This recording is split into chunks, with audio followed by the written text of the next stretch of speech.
Good afternoon. All right, that's more like it. Thank you so much for that gracious introduction, and thank you to LA84 for the opportunity to present a first look, preliminary data from our 2026 report. My name is Dr. Shakari Byerly, and I am Managing Partner and Director of Polling and Research at EVITARUS, Public Opinion Research. At EVITARUS, data is a team sport, so I would be remiss if I didn't acknowledge our team that made it possible for us to have a first look today. Our captains, CEO Rodrigo Byerly and President Raquel Beltran, as well as two of our team members that are here today. Researcher Caden Sheps, as well as data analyst Dominique McDonald. Please give them a hand. Our preliminary results indicate that the equity gap still exists.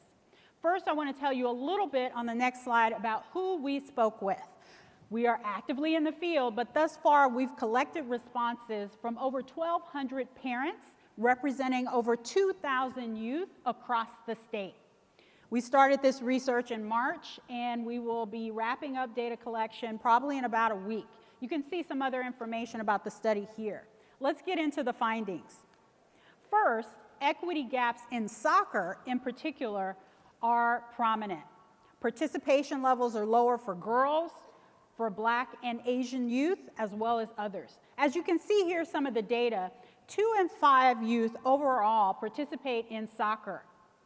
Most students, or most youth who are playing soccer are boys, are Latino or white, and are higher income. More specifically, 38% of girls report playing compared to nearly 60% of boys. 41% of Latino youth and 34% of white youth compared to lower levels for Black and Asian American youth. And you can see here participation is only 24% among those with incomes less than $50,000, but 42% for those that have over $100,000 in household income. Finding 2, we know that soccer makes a difference. Parents in particular identify numerous benefits from soccer, but barriers for play exist. As you'll see in the data on the next slide, we have 2 quotes from our focus group participants. 1 among the parents talking about the benefits, and 2 from a youth who participated talking about some of the barriers. In the words of one Latino parent, translated from Spanish, in my opinion, safe space is when you belong to a team. It's my moment. I feel like I'm playing. It's my space. I can develop along with my team. I think soccer is a safe space. This contributes to a sense of belonging, and parents talked about the mental health challenges as well as the feelings of isolation that their young people are facing. Soccer can help address the need. However, there are gaps, particularly for young girls. From one of our participants, a girl between the ages of 15 and 19 from the Central Valley, in her words, I don't do soccer anymore because the youth 16 on the next level up, you have to go from Bakersfield, which is farther away. And then also, I'm not sure if it's going to be competitive. And I heard that only people from an actual school can do it. And for her, the competition and the pressure from that made it no longer fun. And so we have to expand those opportunities for young people not only to play, but also to feel comfortable enough to get out there, have fun, and participate. What you'll see on the next slide is one of the critical gaps. Cost is a significant barrier for youth to play soccer. You'll see here as we go through the final slide of our results, 3 in 5 parents of youth who play soccer have struggled to afford it.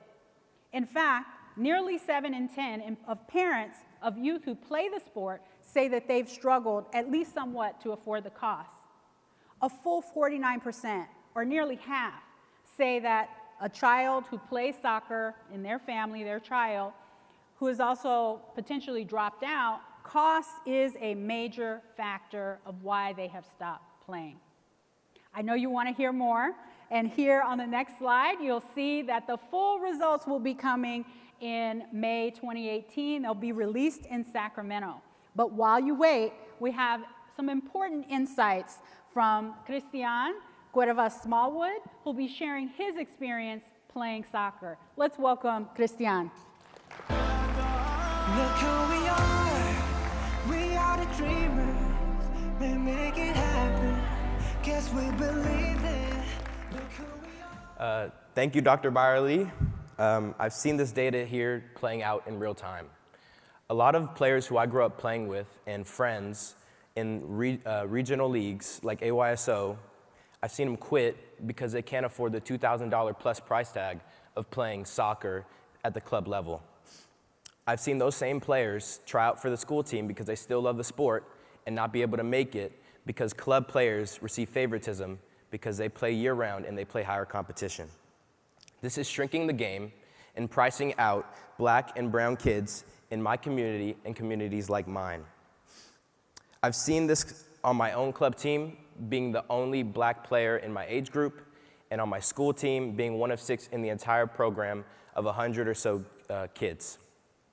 I know what it's done for me and what the sport could do for others, so these inequities are extremely detrimental to me and my community. I want to thank the LA84 Foundation for the opportunity to share, and EVITARUS for leading this research and helping everyone understand the gaps and what we need together to make sure all kids can play. And I also want to thank everyone here for being at the forefront of amending the inequities in youth soccer.